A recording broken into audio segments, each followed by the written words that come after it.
In Nora Roberts' 1991 romantic thriller, Carnal Innocence, the main character, Caroline, who is from the North, sees her Southern love interest's historical plantation home for the first time. And although she sees a Confederate flag, faded and ragged at the edges, hung from a white pole in the center of the front lawn, she does not turn and walk away.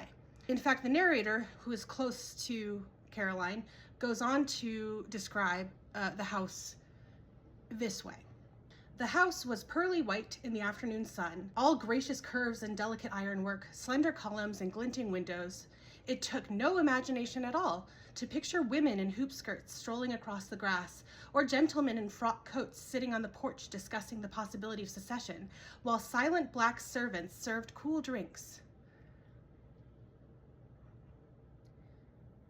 Silent black servants.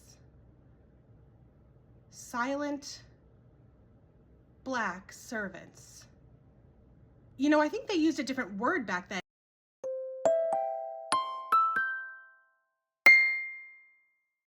It is my sincere hope that you stayed through the cold open to hear the rest of my explanation of why I'm quoting this book at this time, and that you have not run out to cancel Nora Roberts either literally or figuratively, or threaten her or anything like that.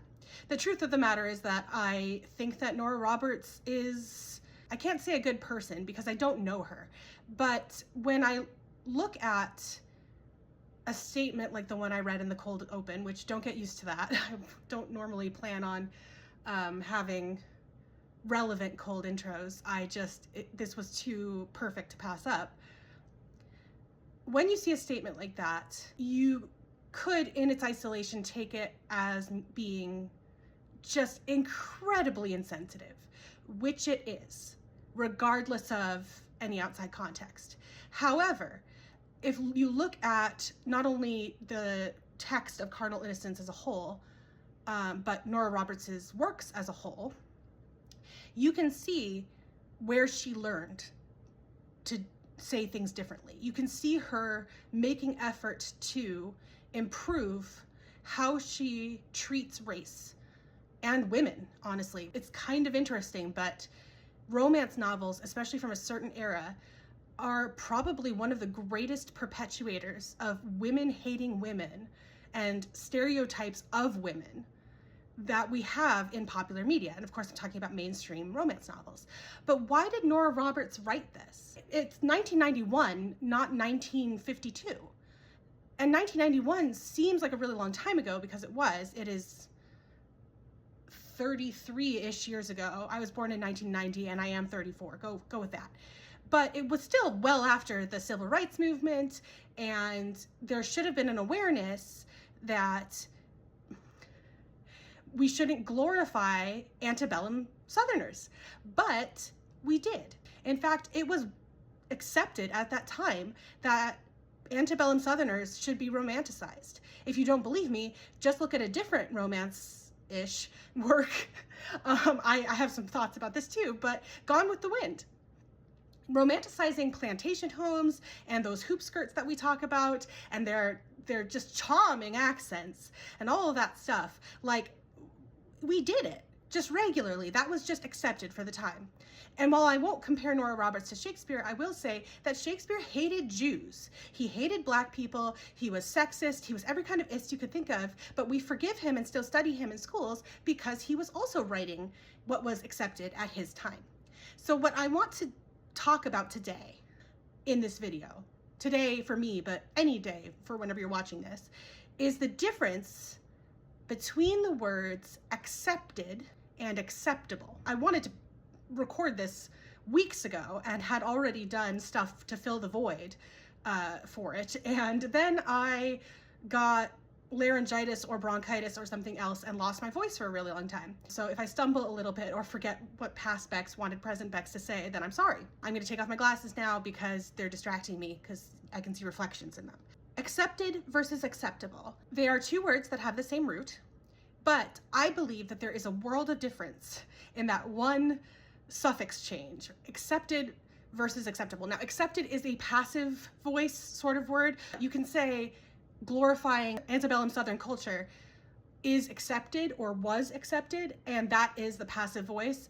I'm going to use it that way just for simplicity. I understand that typically we would want to use active voice. In other words, Americans accept the glorification of antebellum Southern culture and the glossing over of the very obvious problem with glorifying antebellum Southern culture. But we gloss over that slavery thing a lot because people still refer to the founding fathers. And what would the founding fathers think? The founding fathers, if they were here today, would be like, whoa, you let women wear pants and vote? You let black people go to school? Like, they had slaves too, and people pointed out, but also, you know, it took a long time for us to stop celebrating Columbus Day. You know what I mean? So yes, I'm going to use the passive voice, and yes, they seem like very similar words, but I believe they have huge differences that are incredibly important when it comes to societal progress. Think of accepted as variable and acceptable as constant. If you want to use literary terms, we have something called static and dynamic for characters. Very short way to describe that is a static character does not change throughout the story. They are usually a minor character that serves a plot convenient purpose, but they don't need their own character arc. A dynamic character changes. They have a character arc. We expect them to grow and change and face challenges, and typically they are the main characters. And so we have that version as well. So you could say that accepted is dynamic and acceptable is static.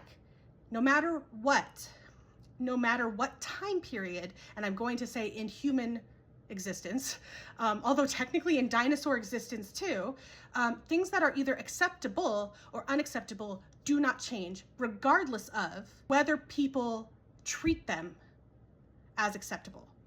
And so people will often accept things that are unacceptable. And I'm going to go into this in detail using a 4-quadrant chart. It's usually a graph, I think, when you're doing math, but it's kind of a chart. I don't know. Call it whatever you want to call it. I'm supposed to know words. I don't know words good right now. So in the void, you're going to see a 4-section chart. And the 4 sections are labeled with the 4 kinds of acceptability, we'll say. There are, when I say society, by the way, please understand that for the most part, I'm speaking about American society because that's the one that I grew up in and the one that I know the most about. However, I am not saying that you might not see parallels or similar situations in whatever country you're watching it if you're not in America. I will also stop myself now to say this video is going to get into some heavy stuff. I'm going to issue trigger warnings now because I am not going to avoid talking about heavy stuff, but I don't want to hurt anybody by surprising them with this. So I'm going to tell you now that this video is going to address murder, sexual assault, guns, gun violence in schools. So if you don't want to hear about any of that, this video is not for you. And I will perfectly understand if you just click away right now. But I hope that you will think about the difference between accepted and acceptable and what society is willing to accept, even if it's unacceptable. So acceptable deals with morality, and morality that exists outside of whatever ideology. See, that's another term that came up in previous. I'm just pretend this is a class because apparently I'm going to get pedantic anyway. So whatever ideology human society or American society happens to be ensconced in at any given time, the morality of given actions does not change. It is static. So let's talk about things that are accepted and acceptable, meaning that at any given time in history, whether it's the time of the dinosaurs, whether it's 1822, whether it's 2035, right, in the future, it's going to be morally acceptable to do this. And society agrees with this. Current ideology agrees with this. It is accepted behavior as well. Things that are acceptable and accepted. Saying thank you when somebody does something for you, whether it's holding open the door or giving you an unexpected gift or paying for lunch, whatever it may be. If you say thank you, that is acceptable morally and it's accepted by society. Adopting a pet. If you go to a shelter and adopt an abandoned animal, take them home and give them love and care, society accepts this and it's acceptable morally. And then I put hugging your grandmother. If you don't have a grandmother, hugging a relative who wants or needs a hug in general is accepted. So giving your grandma a hug, society accepts this, it's acceptable.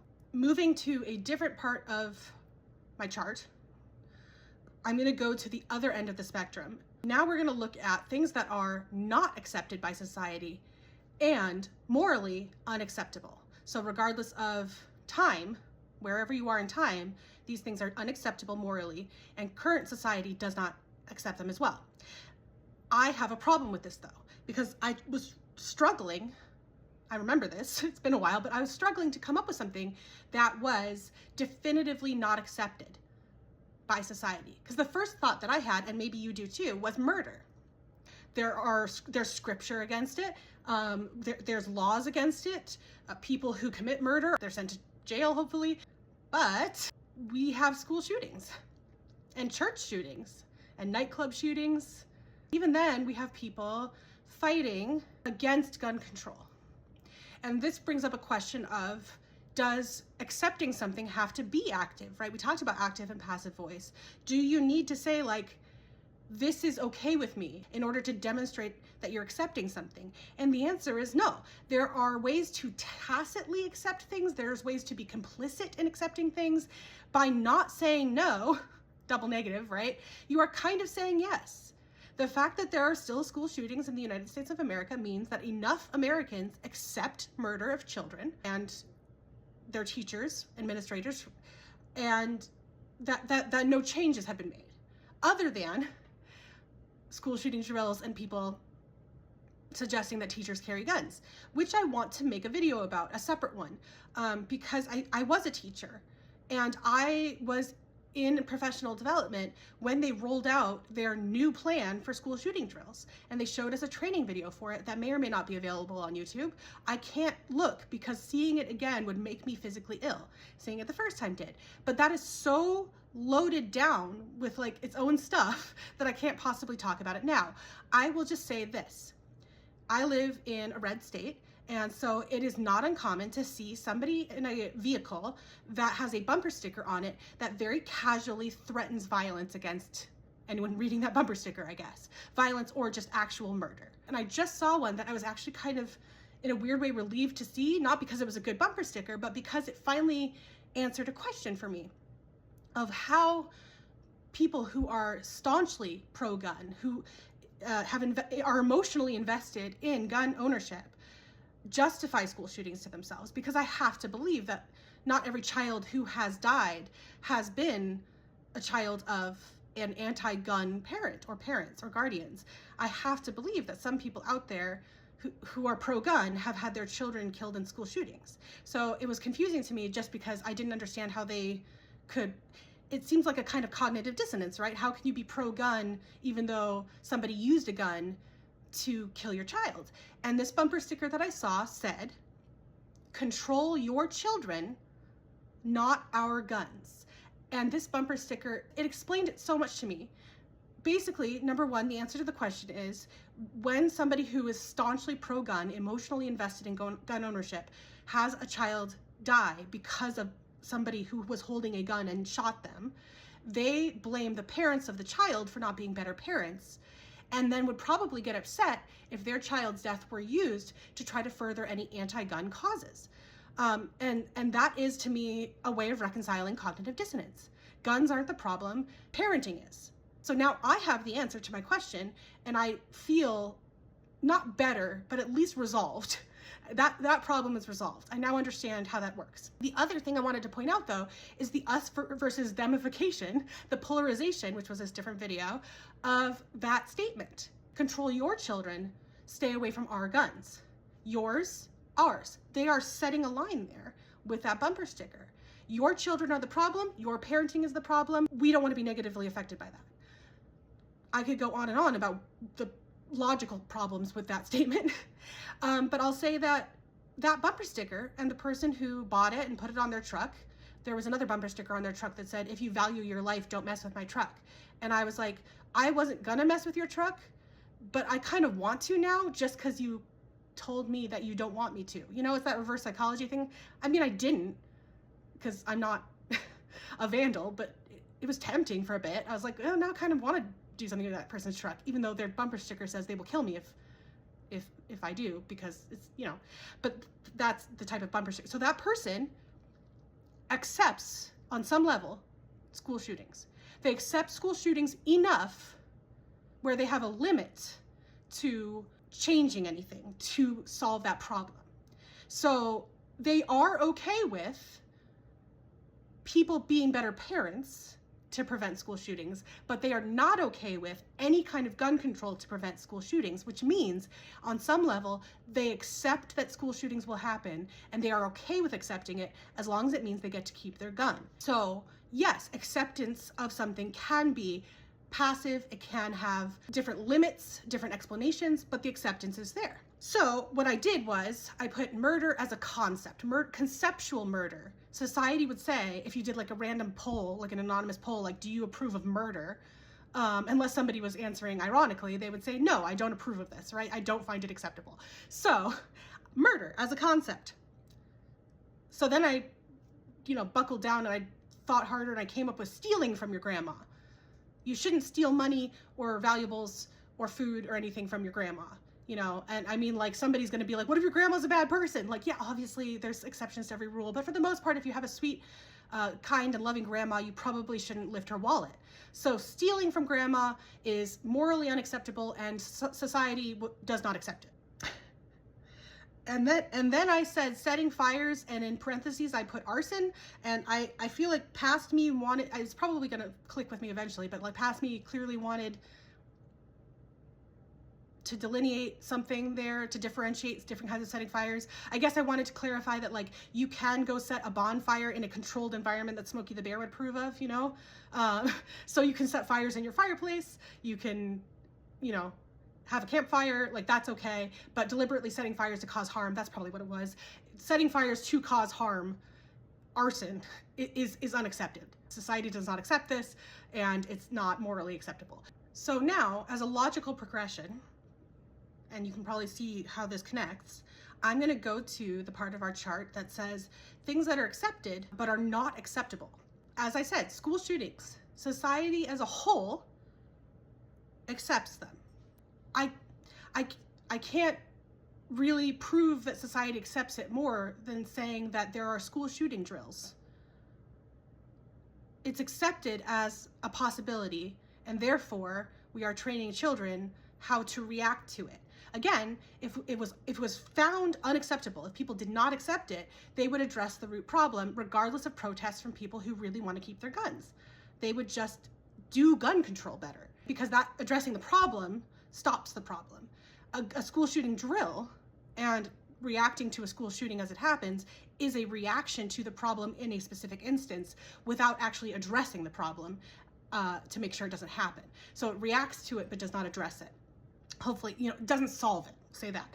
So a reaction to a problem doesn't solve the problem, it just gets you through the problem, hopefully alive.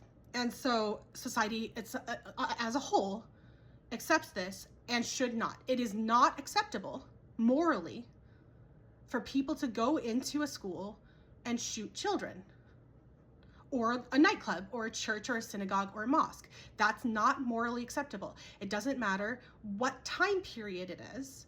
Even in a time period before guns, if you somehow spoke to somebody and explained what guns were and asked if they thought it was okay for somebody to walk into a schoolhouse and use one, they would say no, because morally it's not okay. It will never be okay. It has never been okay. That's not going to change. It is unacceptable, but it is accepted. Another thing that should not be accepted but is sexual assault. Now you're saying, what? We don't accept that.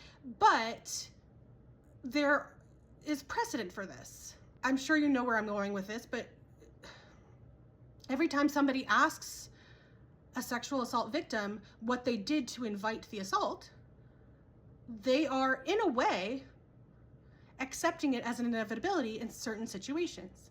Every time somebody says, that wasn't sexual assault because ... right, insert excuse here, they are accepting that it happens.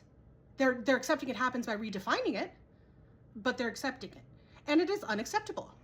And then one that I feel very personally attached to is, I wrote no you in identity. I think that's because I think about the kind of like there's no I in team thing. There's no you in identity, but there is an I. I went on a rant already about how people just don't get to tell trans people not to be. Like whether it bothers them or not is actually irrelevant. But basically, people are under the misconception in this country that they have a say in what other people do with their relationships and their bodies. And of course, our government perpetuates that by putting things up to a vote, by trying to ban people from bathrooms.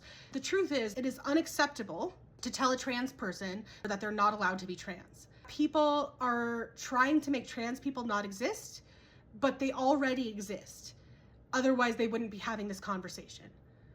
You can't put the trans toothpaste back in the tube, just like you can't put the gay toothpaste back in the tube. They're already here. And then we move into the final quadrant, which is things that are not accepted, but really should be. That they are acceptable. And again, the ideas connect. In the same way that I was just ranting over there, even though I said I wasn't going to, being LGBTQ+ is acceptable. Being who you are and seeking to make your identity best fit whatever makes you feel happy and comfortable is a perfectly acceptable pursuit.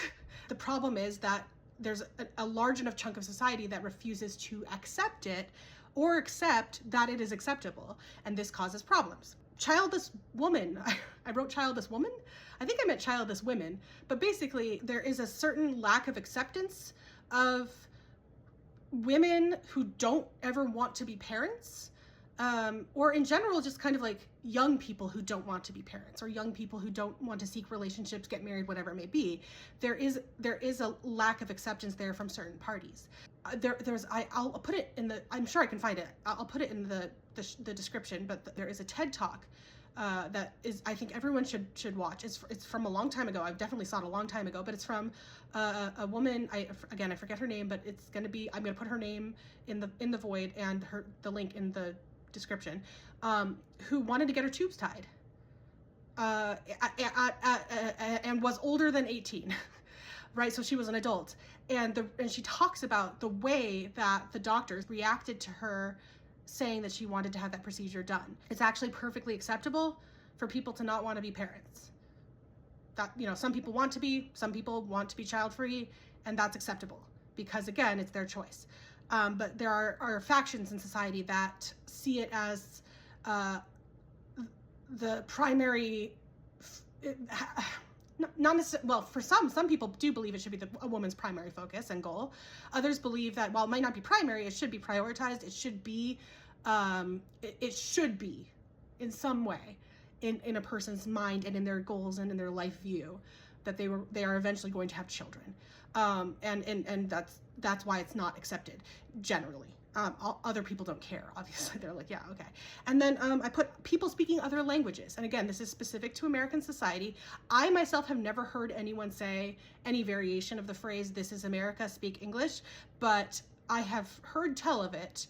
And I'm gonna say other languages and other religions. Like there are people who are like, America is a Christian nation. It simply is not. I am not Christian, full stop. We have freedom of religion, we have freedom of speech. People can speak whatever language they feel comfortable speaking, and they are under no obligation to speak a language that you understand. Like, why are you listening to them anyway? But of course, attacking somebody's language is a very subtle, maybe accepted way of attacking somebody's culture or heritage or nationality, or just attacking immigrants in general. Because language isn't just words. It isn't just grammar. It is also threaded throughout culture. It's part of culture. It's part of people's cultural and national identity. And so by saying, I reject your language, it is a way of saying, I reject who you are. I reject where you come from. I reject who you are. I reject your culture. I reject your origins, all of that. And also, America is not an English-speaking nation. America does not have a national language. The point I want to make with all of this, well, there's a couple points, but I am trying to wrap up, is number one, society cannot progress, cannot get better until we are able to take things that are in the accepted but not acceptable category and move them to the not accepted and not acceptable category. And the things that are in the not accepted and acceptable category need to be moved to the accepted and acceptable category. That's how progress happens. Once those things are moved, and again, I'm speaking in general terms, because again, if you're watching this video, chances are you don't have a problem with any of the things that I've been talking about and calling unaccepted, right? Because it doesn't require every single person to not accept something in order for progress to be stopped or slowed or even reversed. And so I'm not accusing every single American of being bigoted. It's just that bigots have loud voices and often have a lot of money. It's weird how that works out. So we need to move those things in order for society to progress. And I want people to think about how at every stage of societal progression that we can think of, the two big ones that come to my mind are women getting the vote and desegregation. It required not only massive amounts of protesting and movements and marches and people putting themselves in danger, getting arrested, getting assaulted, getting hurt in order to move forward, and getting murdered or assassinated is in there as well. And there have always been people fighting tooth and nail to stop that progress. I want you to think, just as a hypothetical, what would have happened, where would we be today if when somebody stood up and said, hey, women should get to vote too, everyone else was just like, oh, okay. And then someone else said, hey, you know what? It's kind of weird that we are segregating our human population here. We should probably stop that. And if people had just responded to that with like, okay, yeah, you're right, that is kind of weird. Obviously they didn't, but it's interesting to think about how societal progression would have looked. I'm not a historian, so I couldn't even hypothesize really, what it would look like. But it's an interesting thought, because today the same thing is happening. We have people saying trans people deserve to be treated like human beings. In the not too distant past, we had people saying gay people should just get married. And every step of the way, there were people who were willing to scream and tantrum and beat their fists against the ground to stop it, to prevent it. So at every stage of progression in our society, there have been people who are doing everything they can to fight for the status quo. There are pictures of white people yelling threats at Black children in textbooks today. People fought against progress. People killed to prevent progress. The other thing that I wanted to point out is, this is tangentially related, but people, Twitter, I don't know, kind of say like, wow, people are so offended these days, or suddenly there's more autism, thanks RFK Jr., or suddenly people are offended by this when before they weren't. I want to say very clearly that is not the case. It's not sudden. There's a couple changes that have made it more apparent that people are offended. For instance, the advent of the internet and social media. People are just able to join causes more easily, sign petitions electronically, voice their opinions from their homes, their phones, their computers, and find support in the same way through likes and reposts and all those things. That didn't exist before. And it's more visual, it's more in your face. Everybody's browsing social media, they're seeing people say, hey, you know what? You need to stop treating me this way.